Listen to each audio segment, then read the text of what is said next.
have something to say, and particularly sauce. No, the real thing. I promoted my son from... In an intriguing turn following his victory, an audio recording that Ryan Garcia shared could have a major impact on the referee Harvey document.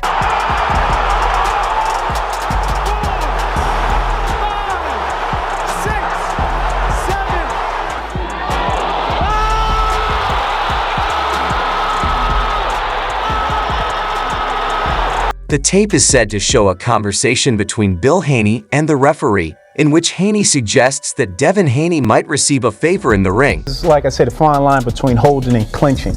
Clinching is strategic.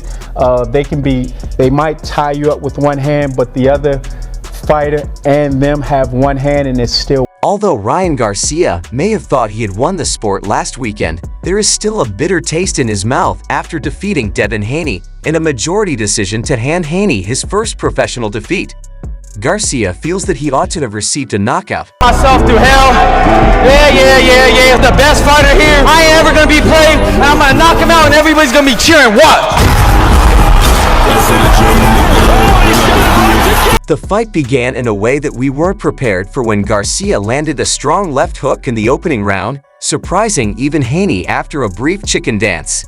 Things heated up even more in the 7th round when Garcia knocked Haney out, which, in Garcia's opinion, should have been his opportunity to capitalize. However, referee Harvey Doc intervened and threw a wrench into the proceedings, which is when things got controversial. In the middle of the action, Garcia punched a seemingly unsteady Haney, but Doc took this as a late blow after Garcia called for a break rather than letting Garcia finish the fight. Garcia is upset because he feels that the referee's interference cost him a clean knockout. Triumparve was, I believe, high. Garcia stated that he should have ended the fight because it was horrible. Haney was so hurt that I felt bad that I even looked at Bill. I said, "Bro, you should probably stop this." He didn't, and that was it. Garcia felt that Haney was done for and that the referee should have stopped the fight so that he could swing freely and possibly end it all. Instead, Garcia accuses Doc of stealing his moment by deducting a point for a punch that he feels was legitimate. The guy was holding me for dear life, so I felt like I had a chance to keep swinging while my hands were free. I cracked him up, but he held me. I should have knocked him out in the 7th round, but they stole that from me even in the heat of the moment. Georgia was taken aback by the bizarre call, saying, "I've never seen some __ like that." This frustration is understandable to some extent. Consider yourself a boxer.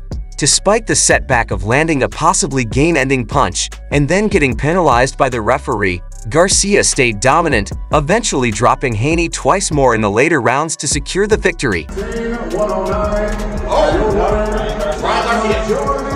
Ryan Garcia.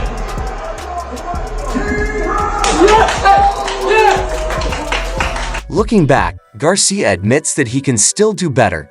His unwavering concentration on a knockout may have backfired, causing him to overextend himself and lose some control, but the story doesn't end here. The audio content has raised some concerns as it suggests a potential bias towards Devin Haney in the ring. The audio begins with the distinct voice of Bill Haney, Devin's father and trainer, discussing strategies for the upcoming match. His measured words reveal a deep understanding of the sport and his son's abilities. The controversial incident centers around an audio clip purportedly leaked by Ryan Garcia.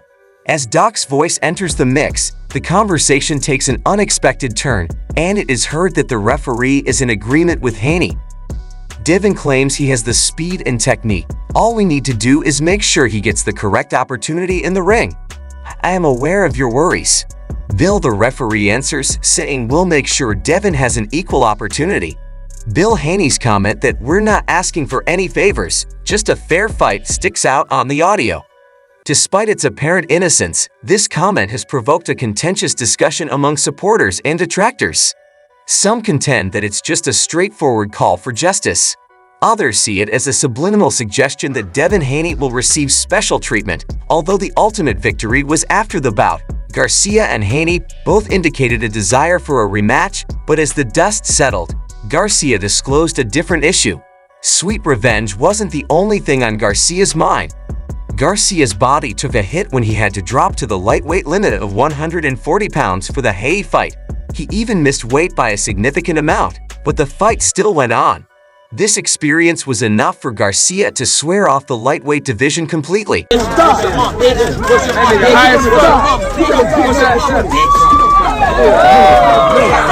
So where does that leave a possible rematch with Haney or even a chance to face Devin Davis, the man who gave Garcia his only professional defeat? In Garcia's opinion, neither is likely because he doesn't think Haney will gain enough weight to face him in a heavier class, and he fully expects Davis to stay away from him. I don't want to go to 140. In addition to detailing the difficulties he had waiting for the Haney bout, Garcia added, I am physically incapable of beating 140. My body literally cannot fall below 143. It is impossible. He emphasized that his body wouldn't comply nicely. Speaking of Davis, he wasn't left behind. Everybody Davis isn't keeping quiet about his strong feelings toward referee Harvey Dock, who officiated the fight between Haney and Garcia. When someone on Twitter called Doc Sugg the worst boxing referee, Davis jumped in, saying no, he knew what he was doing. You didn't peep his face, he was smiling. That's a big accusation right there. Davis seems to think that Doc was smiling because he had something sneaky up his sleeve, maybe even fixing the match.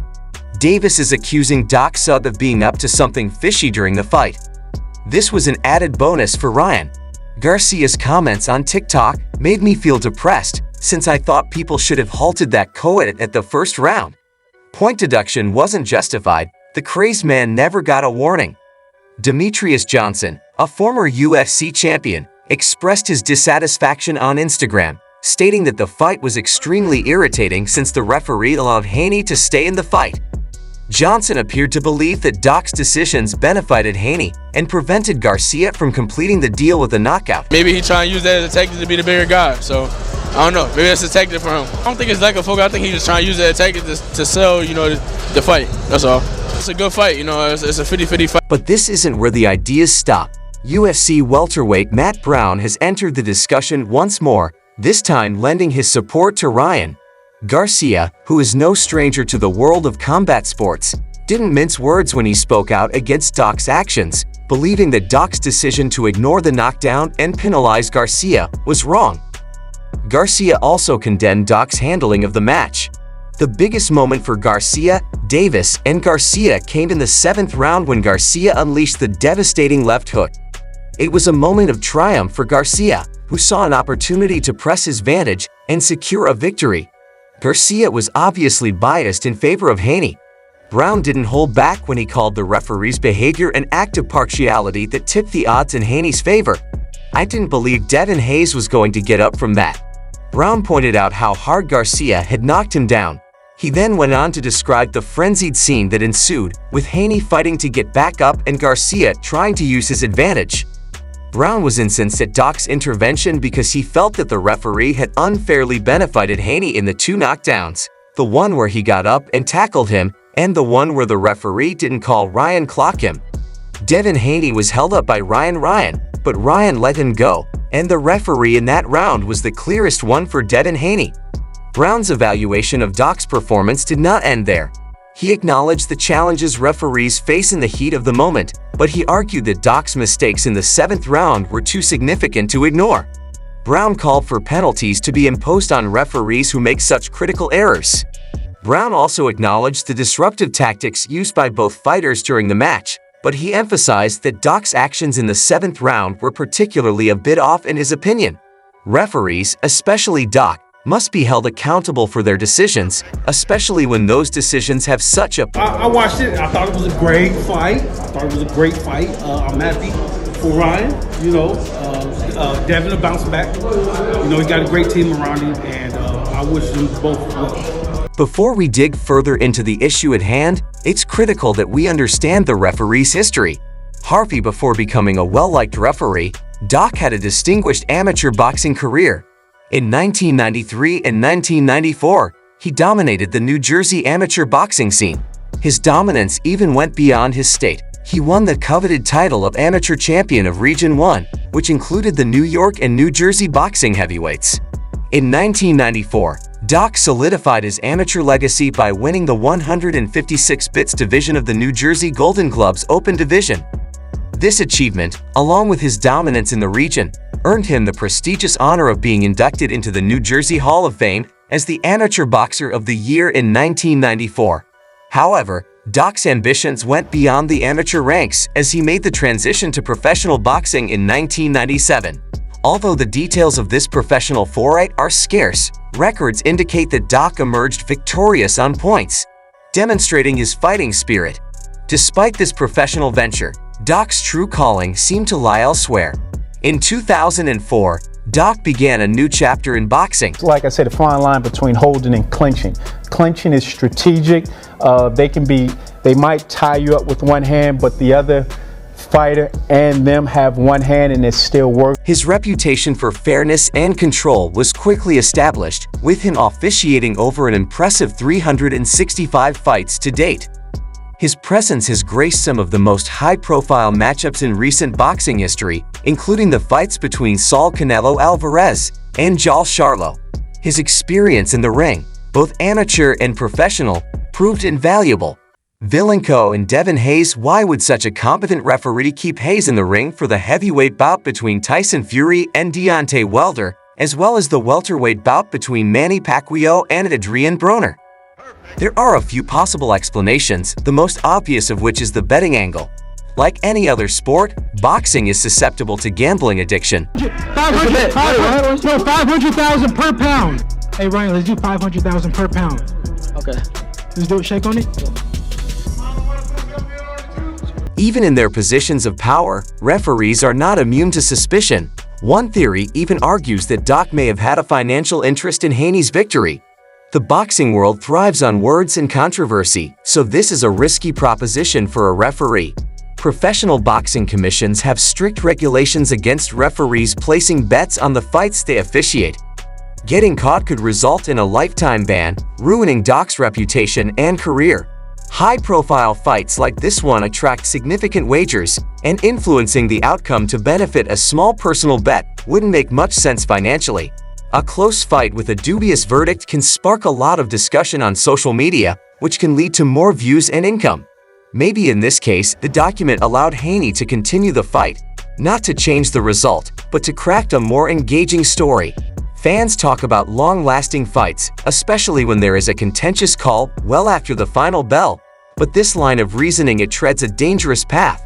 Referees are tasked with making sure that both fighters are treated fairly and safely, even at the expense of one fighter's well-being. Being done purely for entertainment purposes is a grave ethical transgression that could have catastrophic results if a fighter is seriously hurt and permitted to continue. But let's also take into account the referee's code, which guarantees the fighter's safety.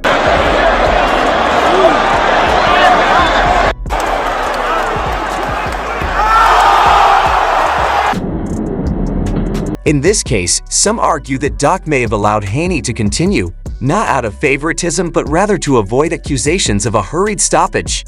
Referees frequently find themselves in a difficult situation where a fighter may be visibly wobbly but not necessarily out on their feet, as was seen in this fight quite a few times. Referees are under continual scrutiny, and a poor decision in any way can harm their careers.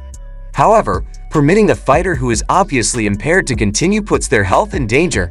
In addition to the referee's ultimate accountability, there are many relationships that should not be disregarded. A knockout punch delivered in a compromised state could have life-altering effects. The leaked audio recording of Bill Haney discussing the fight has raised suspicions about an inappropriate relationship. Though the context is crucial, Bill's desire for a fair shot for Devin may simply mean that the fight is conducted impartially. Some see this as a covert request for special treatment. Prior to a fight, referees frequently meet with combatants and trainers to go over strategy and expectations.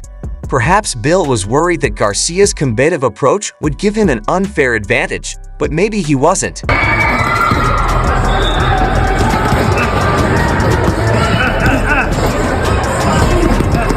The human element here, too, cannot be disregarded.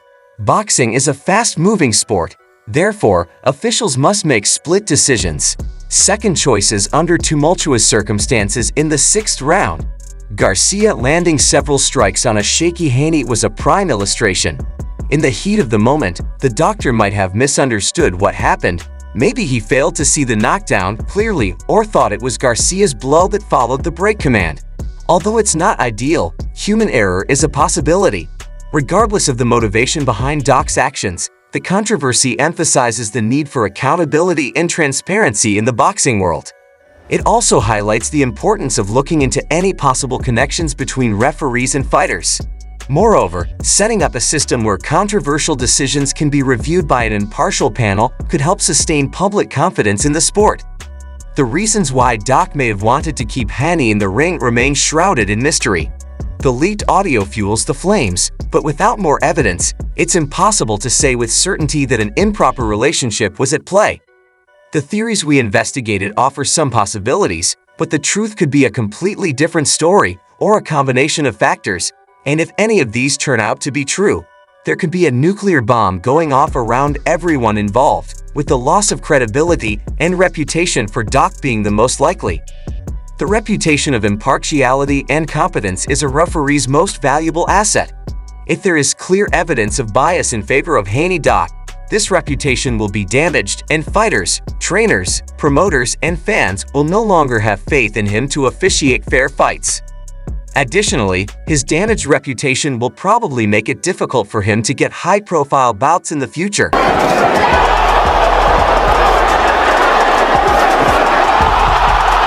Not only would promoters be reluctant to jeopardize the integrity of their events, but referees who compromise the integrity of the sport could face suspension or a lifetime ban from boxing commissions worldwide, which have zero tolerance for such actions. This could make officiating even lower card matches more challenging.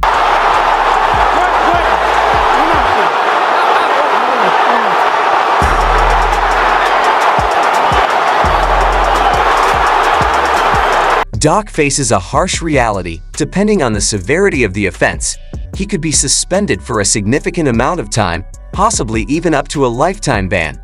This would effectively end his career as a professional boxing referee. Even after his career ends, there may be legal actions and financial repercussions outside of the boxing world. If an investigation finds evidence of a pre-fight arrangement with Bill Haney, a financial stake in Haney's victory, or any other form of impropriety, if evidence supports the prosecution, charges of match fixing, bribery, conspiracy, and fraud may be brought. Depending on the circumstances of the case, a conviction may result in hefty fines, jail time, a permanent blemish on his record, and, let's not forget, the media and public scrutiny. Backlash boxing is a close-knit community, and news spreads quickly. Should evidence of bias surface, the media will have a field day analyzing Doc's career and highlighting his dubious decisions. Social media will explode with criticism, which can result in public mockery and online harassment. Restoring the boxing community's respect following a scandal of this magnitude, the community would have an uphill battle. Additionally, boxing as a sport may suffer the greatest loss in all of this. In any sport, fan trust is crucial, and a confirmed case of referee bias would erode that trust. It could also cast a shadow over the history of the sport and lead to questions about the validity of previous fights officiated by Doc, which could result in lower viewership, sponsorships, and general interest in boxing. However, this wouldn't just affect Harvey Doc.